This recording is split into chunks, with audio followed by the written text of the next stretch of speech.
The US dollar index, the DXY, has fallen below 100. The last time it did this was back in 2023. And let me tell you, nothing about this is bullish, no matter what way you put it. Gold has reached all-time highs once again, 3,232 per ounce. Then we have US 10-year government bonds spiking again on the day.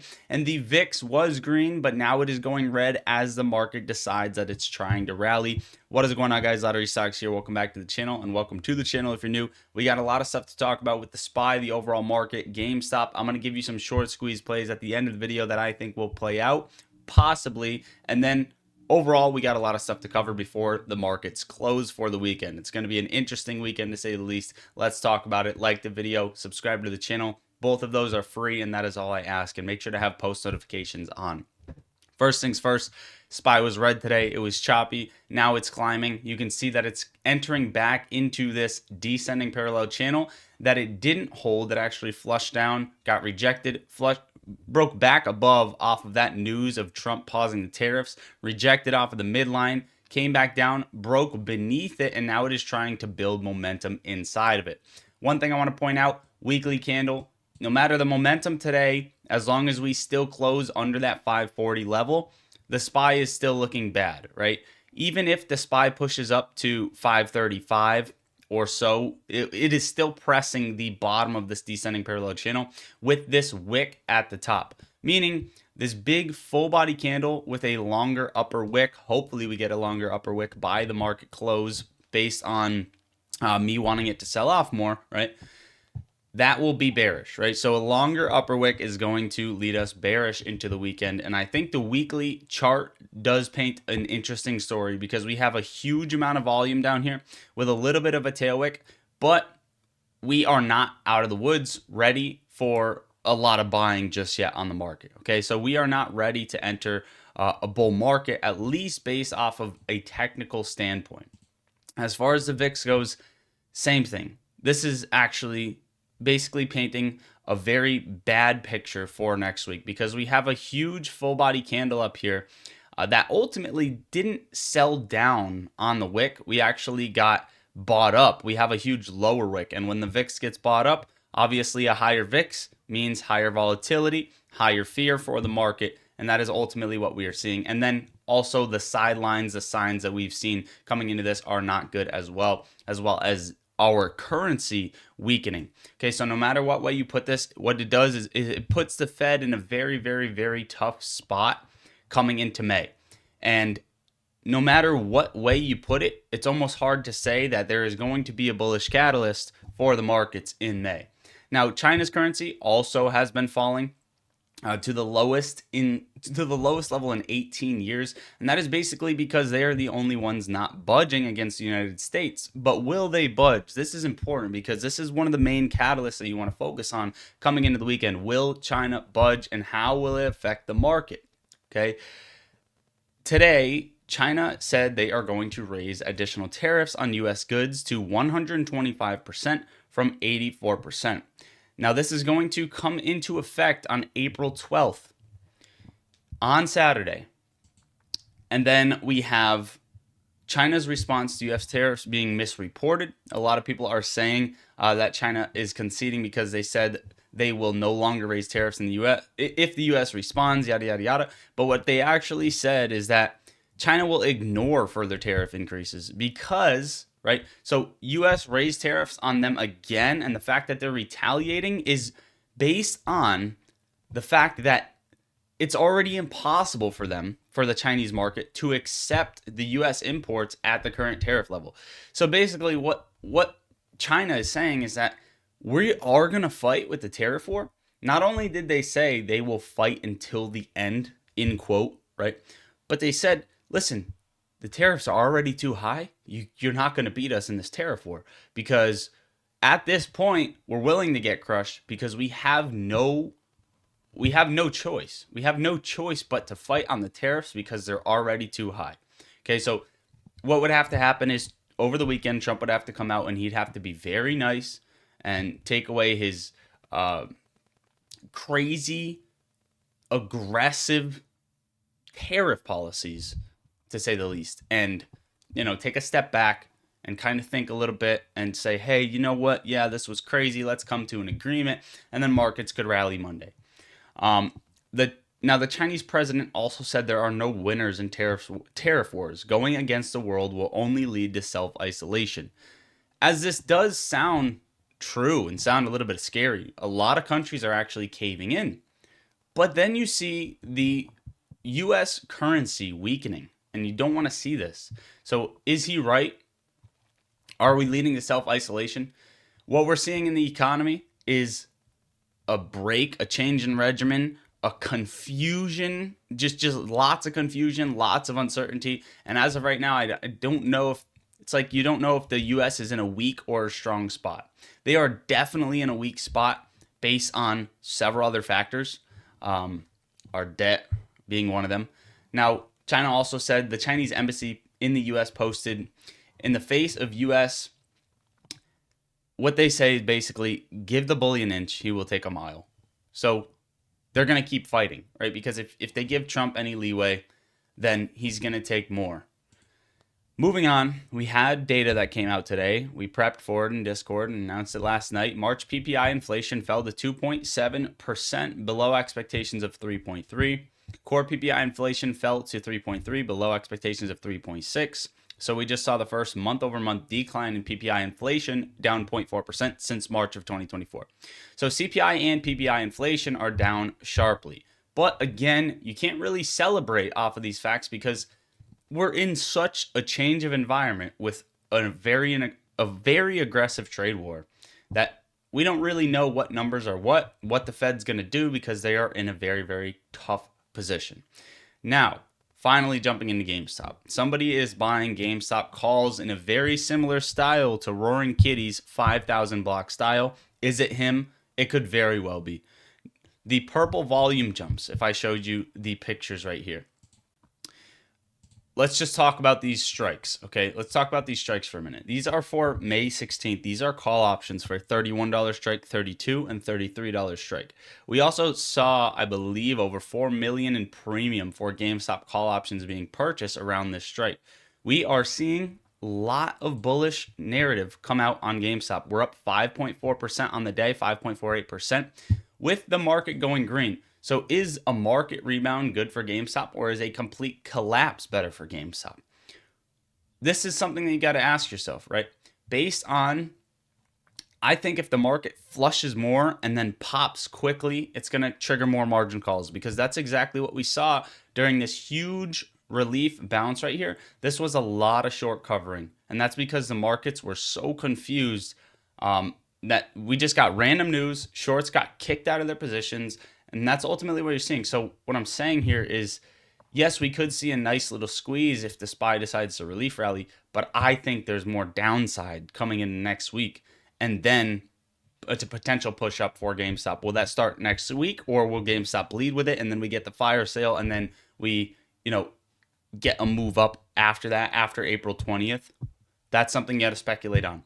What I can say is I'm personally purchasing. I can't give financial advice. I'm not a financial advisor, but personally getting out to June at least expiration. That way you don't get confused in this tight timeline that we're in. Now, I've said it, I'll say it again, because today is even better. We are seeing a beautiful weekly candle, given there are tons and tons of sell orders, sell blocks, sell walls being placed, because I believe that they are trying to attempt to stop an algorithmic move. Not an algorithmic move, a break in the algorithm. There are so many sell blocks up here for GameStop that if we break through all of these, it's definitely game over. They are absolutely cooked. But you can see that they are trying to place a lot of rocks in the momentum, and we're entering a sell block right now, right above $26.35. We move on to a shorter time frame. I just want to point this out. Back before the 2021 run-up, what GameStop loves to do is build this momentum. And we can see on the charts today that we're building nice momentum. This is the start of an aggressive uptrend. And the fact that we're building a base off of $26 on the 2-hour time frame, at least right now, if we get this 2-hour close and then we build into after hours, we could see a nice move for GameStop going forward. We also built out this rising pattern, sort of a flat top, breaking out of it as well. I would say we are officially out of this channel, because if we broke down, we're not breaking under the 20 unless we broke back into this channel, which I think is unlikely. So now it's not the sense that we're going to get that sell-off fire sale, which we very well could, 2150 maybe, if the market crashes Monday and GameStop has a quick move down before moving up, right? I don't want to ramble on here too long, but you get the point. I don't think we're breaking back under 20 anymore like we could have seen. Now, ever since GameStop announced their Bitcoin treasury, insiders have been buying up shares of GameStop.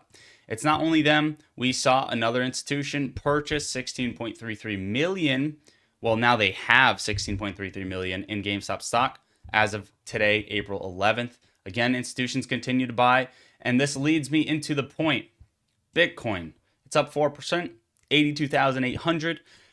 As of right now, I'm in a tough position because what I would essentially call is going against the grain, because I called this drop and then the second drop before moving higher on Bitcoin. And so far it's playing out identical, but I do still believe there's downside on the SPY. And SPY has, of course, played out a similar pattern where we're doing the same thing. What I'm technically calling for, which puts me in a tough position because at this point I'm uncertain, is some sort of break between the SPY and Bitcoin, right? The system breaking, SPY cracking down, Bitcoin going up, GameStop going up. And I think it does make a little bit of sense, especially with what we're seeing happen in gold and with our currency as well, amidst a market sell-off. Okay, so it's not out of the woods. Very briefly, before I talk about AMC, I also want to point out we are seeing more glitches. $35 ask on GameStop. And the only reason I'm bringing this up, whether it has validity to it or not, is because I told you I'm getting those GameStop spiked 3%, 4%, 8% in a short period of time. I'm getting the notifications from Webull, and it's just not happening. So I don't know what's going on with that. If it's trading in a different market or what it is or whatever's going on with Webull, who knows? But I figured I'd throw that in the video. Now, AMC, I just want to cover something really quickly because we've talked a lot about AMC in the past, and we still have talked about AMC. Some people are obviously, it's not a lot of you guys, but there are obviously those people that always come and hate in the comments. But some people are saying, oh, you neglect AMC, all this other stuff. I'm not neglecting AMC. Just look at it from a logical perspective instead of having rocks in your brain. We see AMC's chart, okay? We ran up to $400, obviously post split, whatever. This wasn't off of good fundamentals. The CEO did shady stuff. It's right in front of you. Whether he says he's good or not, whether he is good or not, I'm not saying he's bad. But what I'm saying is we're in so much debt as a company. And since people are calling and saying fundamentals, fundamentals, fundamentals, no matter how many times I said it, I said we didn't run off of fundamentals. We were in a bad position then. We're in a bad position now. I'll say it again. We didn't run off fundamentals. We're in a bad position then. We're in a bad position now. So can we run off of bad fundamentals? Absolutely. But people love to say fundamentals, fundamentals, fundamentals, right? We're in a ton of debt. The business model that we're in, not necessarily is horrible. Okay, people are saying, well, AMC has a better business model than GameStop. I mean, does it though? It did. I will admit it did, because GameStop was just a brick and mortar store. But what's happening is a transformation in the company. They're closing down a lot of unprofitable brick and mortars, and they're transforming into invest into something that's important, right? Bitcoin, billions of cash, no debt, right? So whose business model is really better? And then we have, a CEO. I'm not going to get into the compensation, all that other stuff, because, it's a gray area. But we voted against things. We got them anyway through a different loophole. We diluted at bad prices. And now we're down to being a penny stock.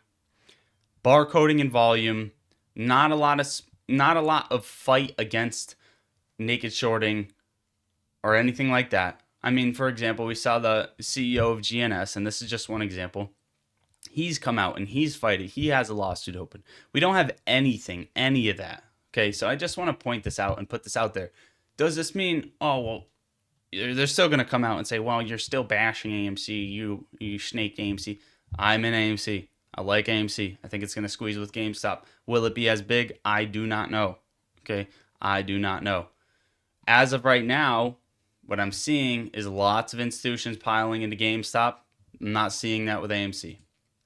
Over 10,000 inquiries sent to President Trump urging action against naked short selling. So that is a beautiful thing to see. I want to tell you, silver, I just want to say I think it will follow gold, maybe not to the degree, but I think we will have a silver squeeze. And then CYBN was up 8% today, gave it to Discord, said it's time to put this on your radar. It's up 11.3%. This is another short squeeze play that I want you to watch with a 6% short interest. And finally, you're not going to like it, but I will say put an eye back on Mullen, especially with where it's trading at right now. I do think it could get a gap fill back up to 330. It's down about 99% today. Overall, guys, that is what I got for you for today's video. Not today, from its high, right?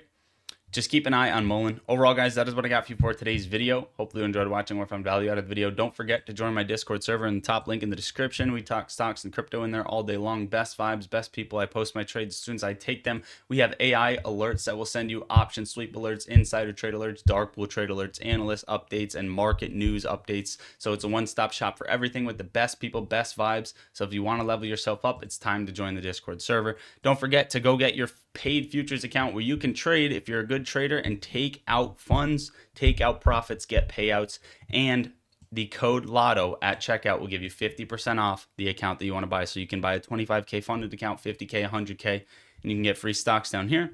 And so essentially you're risking, let's say $200 after using my code, buying a 50K account, and then maybe you lose, maybe you out trade the account, it gets shut down and you lost your 200. Or maybe you trade well, you take a 3K payout, you take a 10K payout, you take a 20K payout, right? Overall, guys, check the links in the description. Got a ton of tools down there. That is it. I love you all. Enjoy the rest of your weekend and join the Discord. God bless. Lottery Stocks out.